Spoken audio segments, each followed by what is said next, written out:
Hi, welcome to my channel. I'm D Love. My channel is D Love. I'm grateful to have you here today.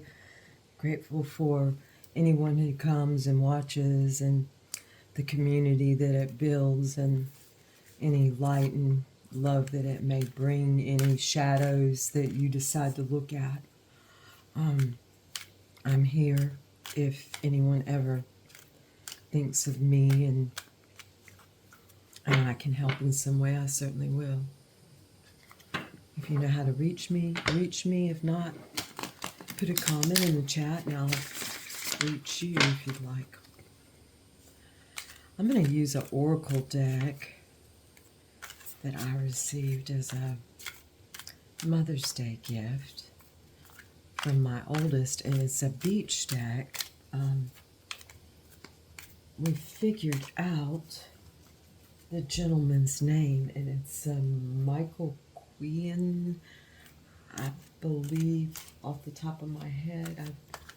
I have a piece of paper with it on it, but I don't have it in front of me. I'll look again. It's a beautiful deck. The author lives in Florida. I'm assuming probably on the coast. And he just has a love for spirit and oracle and tarot and art. And my oldest happened to find this, or it found her, one or the other, and I'm very happy to have this deck. It is a beach oracle. So I'm going to pull a Celtic cross on it. Let me put a timer on myself real quick. There we go. I'm going to pull a Celtic cross on this.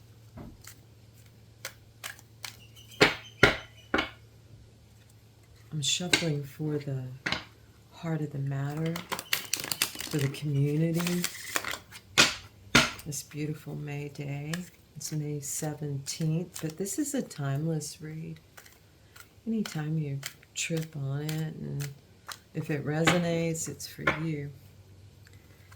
That's the way I feel about it when I trip on it or my algorithm takes me to something.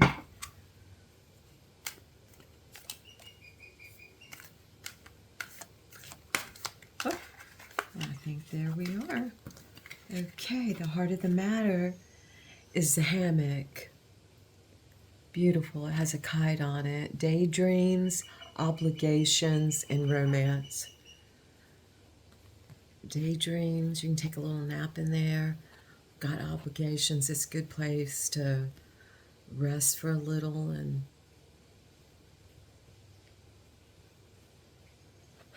you can figure out some obligations. I've seen people resting and with a notebook in hand or a book there. And also romance, that's big enough for two. All right.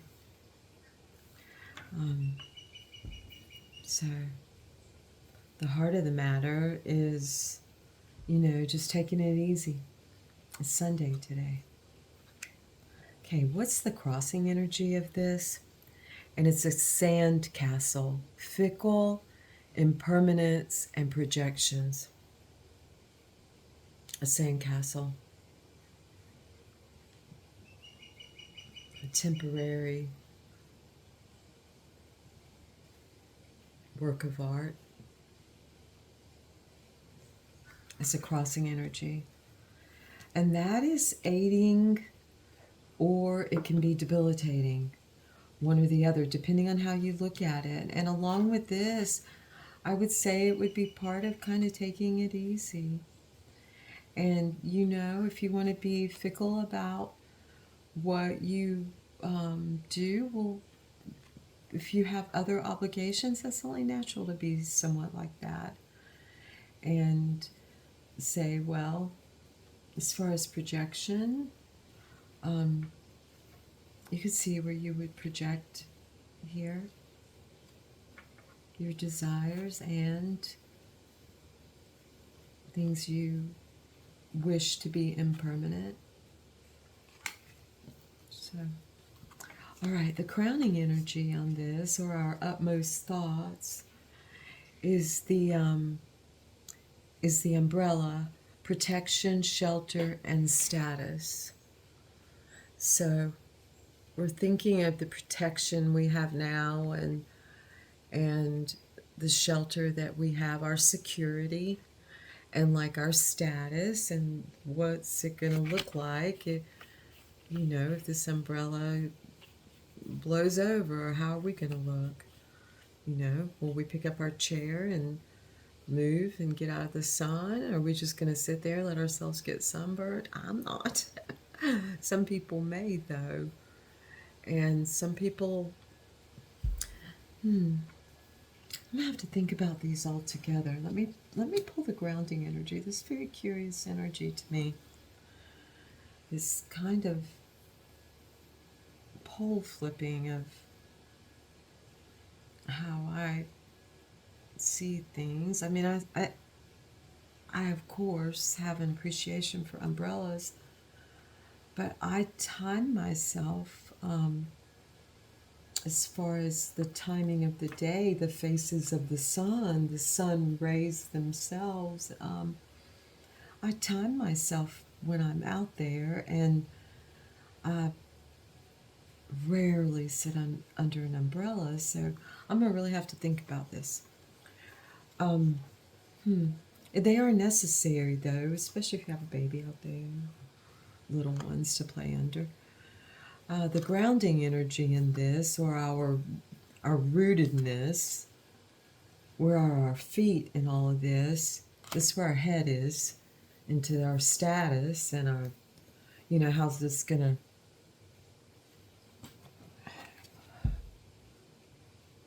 how am I gonna be protected?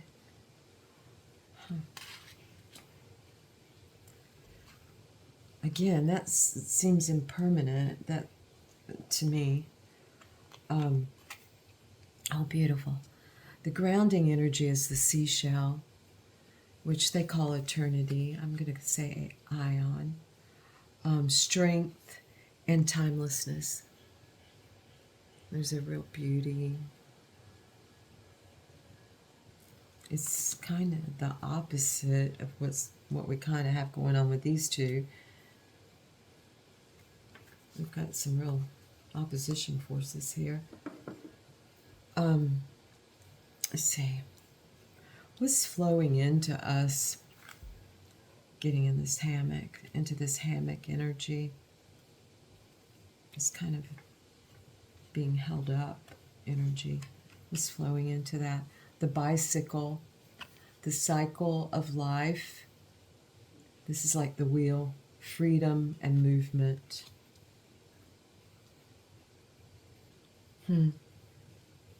It's turned away from this hammock, from the rest. It's turned towards the west, so that's what's leading up to this. But that hammock continues to call. And what's coming from that hammock? The cell phone, communication, distraction, and vanity.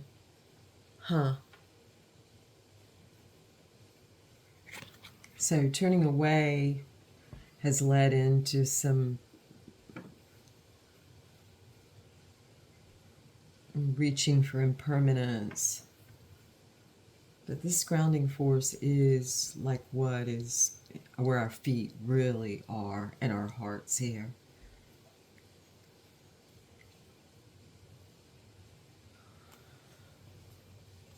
Okay. In all of this, we are we're beach towels. Foresight, responsibility, and service. Ultimately, in all this, we know it. We have foresight. We have responsibilities and service. We also have responsibilities to ourselves. If we're depleted and soggy and just heavy, laden, and burdened, we have responsibility to dry ourselves out.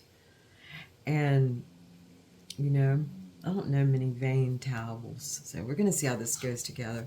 Our mood or our vibe, our weather, internally and externally, are wildflowers, free spirit, joy, and happiness. This is what right now we're vibing. This is this just feels like an interruption pattern in some way to me here. These two. So, all right, beautiful. I mean, this is what we're feeling, and inwardly and outwardly we can. This is what is difficult to contain. I love that bouquet. Isn't that beautiful? I see tattoos. All right. What we want most and fear most. Maybe this is going to help us understand this a little more. And if any of you have some insight into this that perhaps I may be missing, leave it in the comments. I'd like to know how this is resonating with you, because as I mentioned, it's a little less simple for me to understand these two than it is this. I see these fairly clearly, but I'm hoping this will help bring it together. Excuse me. What we want most and fear most is a beach ball. We want to be lighthearted, playful, and have a positive mindset. But we're afraid that if we do that, if we just laugh and have a good time, that this has brought it all together now. We're really afraid that if we do that, somehow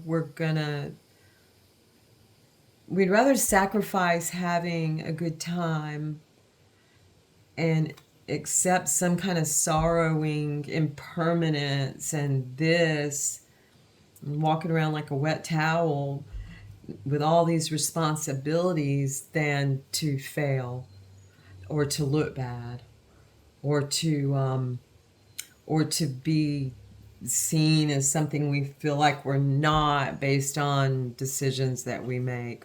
We're afraid to let people down. And if we sacrifice, Gurdjieff said this, I think I read it in one of my readings, that we're so quick to sacrifice our desires, our true desires and needs. We're so in freedom. I mean, think how quickly we sign our freedom away, easily and quickly.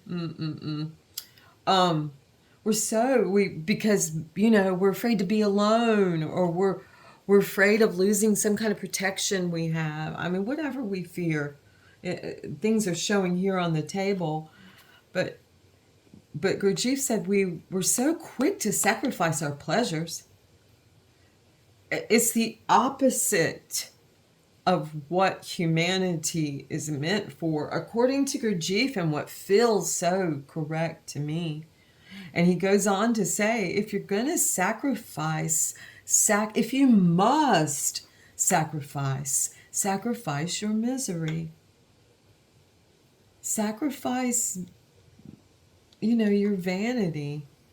Sacrifice that black mirror. Sacrifice going towards something that you perhaps really is against your will. Sacrifice status, especially if it feels miserable to you. I mean, it's easy to sacrifice an impermanent structure, or sacrifice your art. Go build a sandcastle, or do something that can so easily just be, burn your sickles. That's a good place to start. Okay. What's the outcome on all this?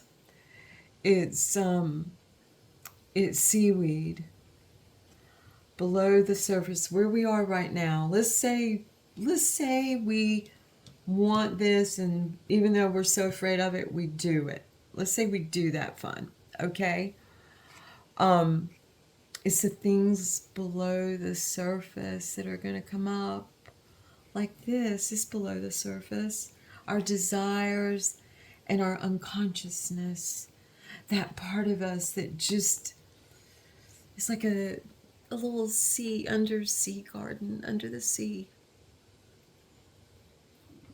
Below the surface.